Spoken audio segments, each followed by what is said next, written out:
Oke, anak-anakku sekalian, mudah-mudahan masih tetap semangat. Yang ketiga, yang terakhir adalah segmen mengenai objek kajian biologi. Seperti yang tadi, kalian saksikan videonya, lalu kerjakan tugasnya. Silakan.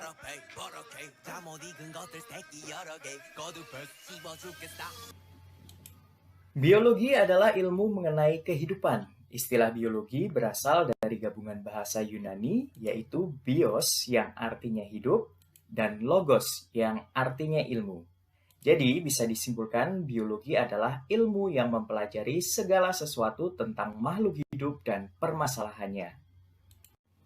Objek yang menjadi kajian biologi sangat banyak dari berbagai tingkat organisasi kehidupan yang meliputi tingkat molekul. Kajian biologi pada tingkat molekul meliputi berbagai jenis biomolekul yang menyusun tubuh makhluk hidup, seperti protein hingga asam nukleat. Pada tingkat ini dipelajari bagaimana molekul-molekul tersebut dibuat dan apa fungsinya dalam menunjang kehidupan suatu organisme. Kajian biologi di atas molekul terdapat sel. Pengkajian tentang sel hingga saat ini telah mencapai kemajuan yang sangat pesat. Objek dan persoalan biologi pada tingkat sel dipelajari dalam cabang ilmu sitologi atau biologi sel. Berikutnya, sekumpulan sel yang memiliki bentuk dan fungsi yang sama membentuk sebuah jaringan. Cabang biologi yang mempelajari jaringan disebut histologi.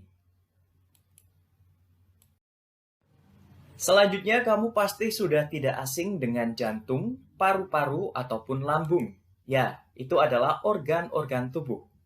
Kajian biologi pada tingkat organ meliputi asal-usul perkembangan organ beserta fungsinya hingga kelainan yang terjadi pada organ. Cabang biologi yang mempelajari organ disebut organologi.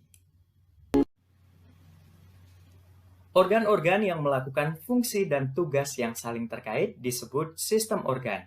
Misalnya, pada saat kalian makan, maka akan melibatkan beberapa organ seperti mulut, kerongkongan, lambung, hingga usus. Organ-organ tersebut bekerja sama menghasilkan sari-sari makanan untuk diserap tubuh. Nah, organ-organ yang bertugas mencerna makanan merupakan contoh sistem organ yang disebut sistem pencernaan. Organisasi kehidupan selanjutnya adalah tingkat individu atau organisme. Individu dapat berupa organisme uniseluler maupun multiseluler. Beberapa organisme uniseluler misalnya bakteri dan protozoa. Sedangkan manusia, tumbuhan, kucing, sampai monyet merupakan contoh organisme multiseluler.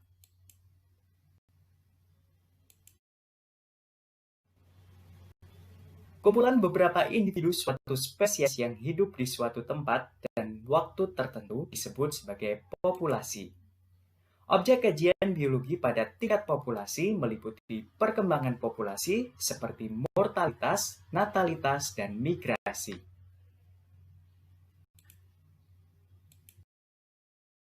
Jika pada suatu tempat terdapat beberapa individu sejenis disebut populasi, biasanya juga ditemukan kelompok-kelompok individu sejenis yang lain. Maka, kumpulan populasi yang menempati area yang sama dan saling berhubungan disebut sebagai komunitas.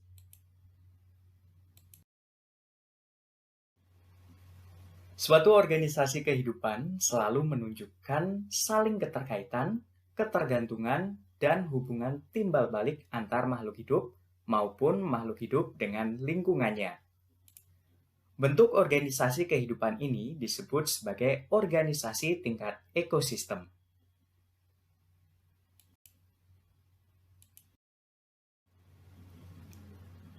Dan yang terakhir, organisasi kehidupan tingkat bioma, yaitu kumpulan ekosistem yang ada di dunia. Bioma meliputi suatu daerah yang luas dan memiliki flora dan fauna yang khas. Misalnya, gurun pasir.